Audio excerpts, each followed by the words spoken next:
The dramatic interior space of Camp Snoopy, with its log flume and roller coaster under 7 acres of glass, may dazzle first-time Mall of America visitors. But the success or failure of the giant shopping and entertainment complex lies in its quiet corners. To pay the bills, the hundreds of retail stores now under construction must draw in customers and draw out their cash and credit cards.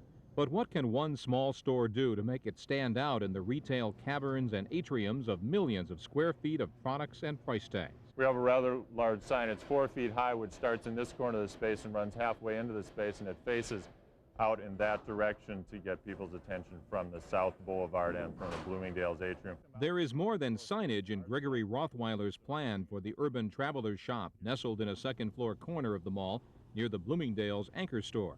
His company, Kare-Archives of Minneapolis, has designed the store to make you think urban and traveler. We're using the materials that you might find in a city, a kind of, we call it not a high-tech or low-tech, we call it raw-tech. Using the materials you might find in a city, you know, chain link, steel pipe, using it as a storefront, the unadulterated metal clips, full-height glass. They're all sort of, it's a kind of crossover design approach where you have fine refined materials such as the glass juxtaposed to very sort of tech, raw materials. Nothing in here really has any finish to it other than what it essentially is. The Minnesota owners of Urban Traveler are convinced. Shea designed their stores in the Galleria Edina and Gabide Common. The lava lamps in Edina ooze under exposed ceilings and video screens. More of that raw tech. The bag display racks can be extended by the customer, a simple change that Urban Traveler claims more than doubled sales of bags. Display windows lean this way or that. Much of the theory here is keep it interesting, different, and vertical, because vertical displays are supposed to help sales climb. Nothing about this kind of store design is accidental. Like these display pedestals that look a little bit like space hardware, something you might see on a satellite. That's because the floor here is going to be painted blue and white, like a satellite photo of the Earth. We used to have a different chain of stores, which were not as design-oriented and were just a more middle-of-the-run kind of store that we just put some fixtures in. Now we try to integrate our products with designs that are much more state-of-the-art. And the combination seems to attract the customer right into the store and buy the product, even though the product, in some cases, might be the very same product. Shea is also designing this space for Northwest Airlines ticket window in the mall, borrowing a trick from their design for the MTC bus sales office on Marquette Avenue in Minneapolis.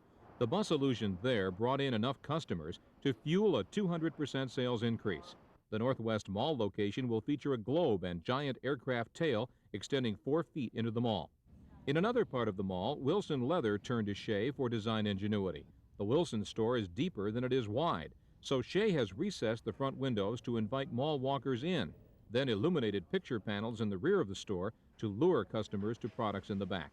It's architecture from a very human perspective, like a bit of theater to snare pedestrians on the level below the Urban Traveler store. What we've done is taken a theatrical projection fixture and kind of metal template into it, which will project the Urban Traveler name onto the ceiling above the store, so you'll be able to see it from the atrium below. Even a small display window is slanted in a visual trick to contrast with the perpendicular order of the mall, and the electrical fixtures are left deliberately exposed. Interesting, rough. Faced with the prospect of seeming special in a glitzy environment like the silvery marble and white neon of the mall's East Broadway, stores are turning to design specialists like Shea to get you and I to notice and to buy. It's a great challenge, but at the same time, it's an opportunity. You do things bigger than life, at times more exaggerated, a kind of single line statement is the one that will get people's attention from 750 or 1,000 feet away. The success of the mega mall may depend on this micro architecture. Alan Costantini, KARE 11 News, Bloomington.